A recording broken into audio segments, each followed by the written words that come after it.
Paano nga po ba mahalin ang mga mahirap mahalin? Part 4 na po tayo. Dex Miraflor here. Welcome to our Bible sharing series. Paano mahalin ang mga mahirap mahalin? Kung di nyo po napanood yung first 3, please check down below. Panoorin nyo po muna yon. But we will also have a recap. Ang unang-una, paano mahalin mga mahirap mahalin? Ito ay kautusan ng Diyos. Mahalin mo ang kapwa mo katulad ng pagmamahal mo sa'yo. Pangalawa, paano gagawin natin yun? Gawin po nating standard si Jesus.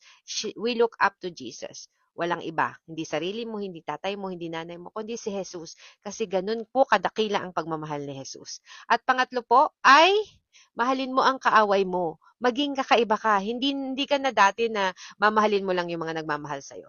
Mahalin mo ang mga kaaway mo para mapakita natin kung paano mapagmahal ang ating Panginoong Hesukristo. Amen. So ang tanong ko po, with all these three, kaya ba nating gawin kung sarili lang? Honestly, kung sarili lang po natin, ligwak. Hindi po natin kayang gawin. Kaya, anong kailangan natin with the help of banal na spirito? Pupunta po tayo sa Galatians chapter 5 verses 16 to 18. Anong sabi? Subalit sinasabi ko, lumakad kayo ayon sa espiritu at huwag ninyong bigyang kasiyahan ang mga pagnanasa ng laman, sapagkat ang laman ay nagnanasa laban sa espiritu at ang espiritu ay laban sa laman, sapagkat ang mga ito ay laban sa isa't isa upang hindi ninyo magawa ang mga bagay na nais ninyong gawin. Subalit, kung kayo'y pinapatnubayan ng espiritu, kayo ay wala na sa ilalim ng kautusan.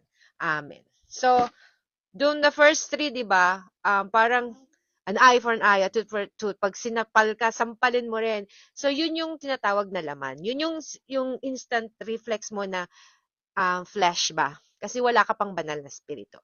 The moment na tinanggap mo si Heso Kristo, nandun na yung banal na spirito sa'yo. Namumuhay na siya sa loob mo.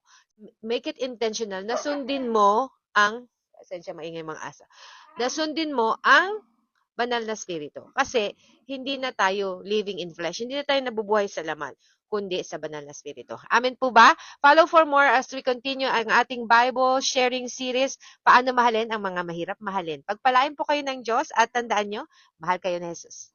Bye!